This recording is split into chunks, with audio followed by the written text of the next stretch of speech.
Hello everyone, it's GigaBeef here, and today we're going to take a look at high capacity mag mechanics in 12.12 to see if we can take advantage of the new heat and durability effects in this latest patch.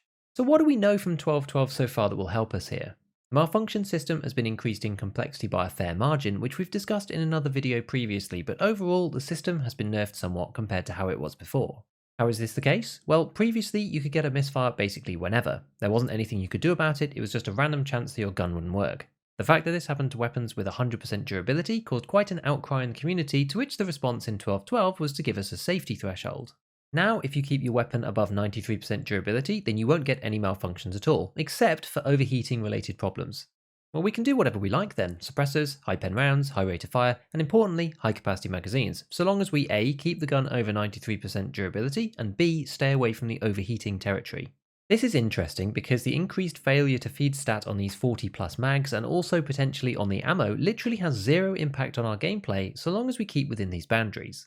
Another part to play in the 12.12 changes are on the recoil increases. This is nerfed full auto versus semi, however the recoil system itself still exists in the form that it always has done. Recoil pulls the weapon higher, then it settles into a kind of middle ground which lends itself to larger magazines to get into the sweet spot of low recoil.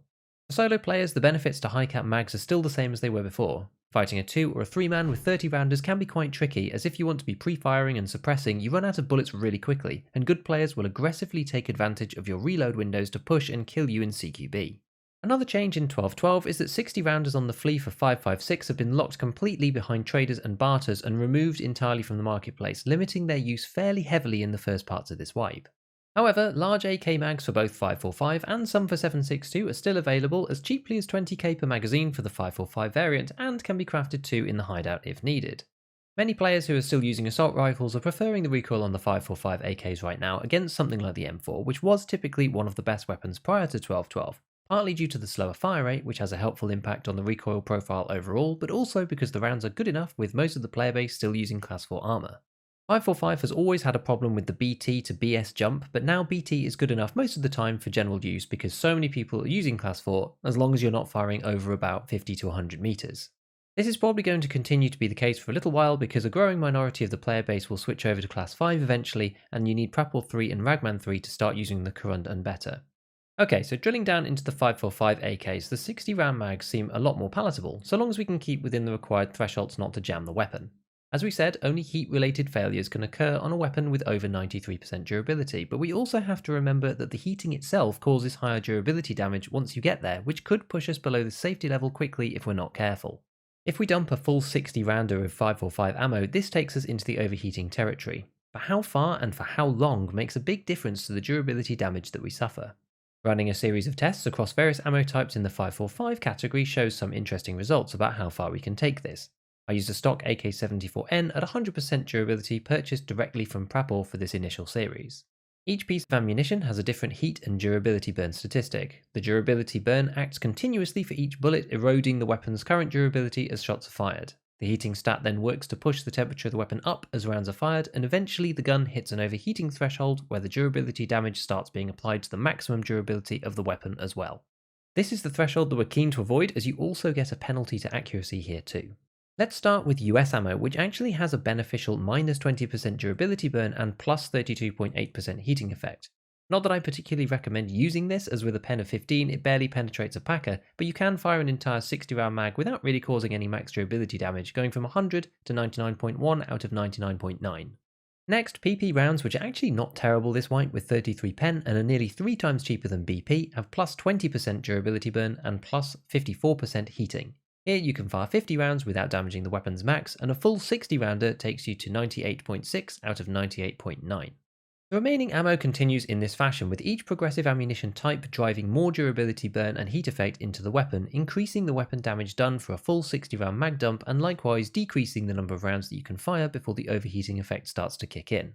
The one standout kink in this progression is BS, which is probably the best round for 5.45 now, given that Igolnik suffers from its low damage over range even at short distances. BS actually causes less wear than BT, with 45% durability burn versus 50% and only a minor increase in heating with 69.9% versus 68.2%.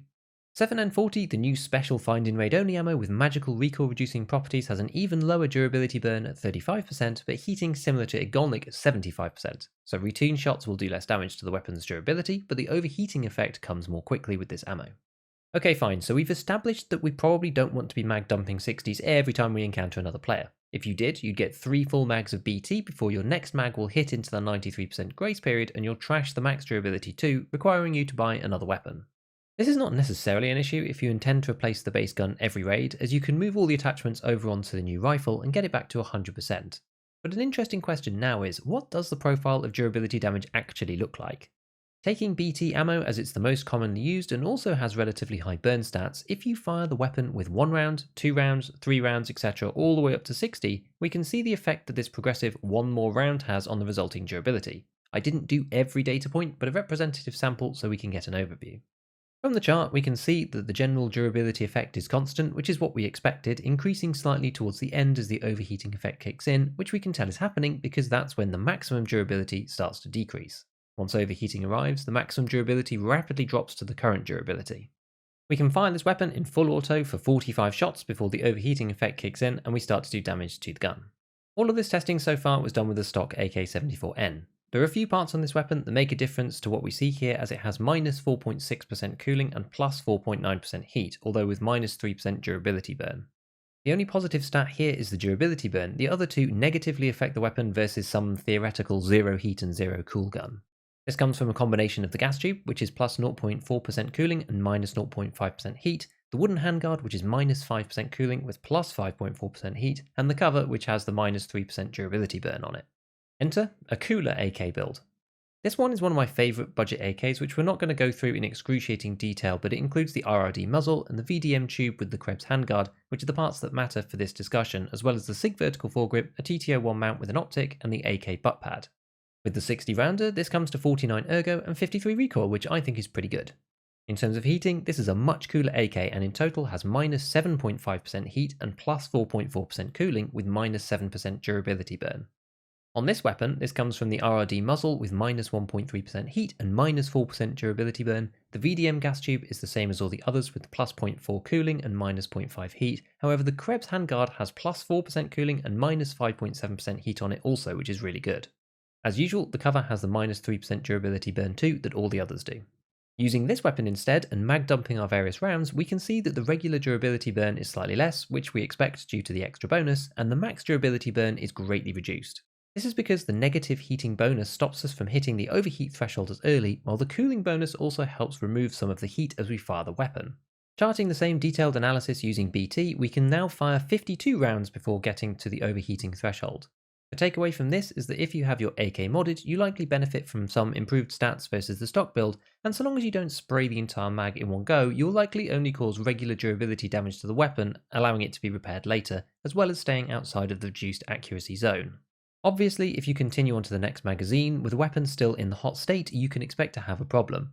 The bolt jam malfunction at the end of the second mag is very likely and leaves the weapon at 95.9 out of 96. This is still within the grace period of regular malfunctions, but very close to the 93 junk and replace threshold if you were to remove the chance of having issues in a future firefight. A quick note on suppressors. These have increased general durability burn, so will hurt the weapon over time, but they also have a plus heat statistic that speeds up the overheating process overall. However, many come with an increased cooling stat of their own too, which offsets this somewhat. The cheapest suppressor at the time of recording this was the PBS4, which allows you to fire 45 rounds before overheating kicks in, which is amazingly close to the unsuppressed version's 52. It also cools down much faster between bursts because now the weapon has plus 14.4% cooling rather than 4.4%. Of the 3 regular suppressors for 545 AKs, the TGP doesn't actually have this cooling stat at all, whereas the other 2 do, so keep an eye out for this when making your builds. So are 60 rounders worth it for the 545 AKs? I'd say absolutely yes, and doubly so as a solo player. You just have to be careful of managing the overall durability of the weapon from raid to raid and leave a little time to breathe between long bursts of fire.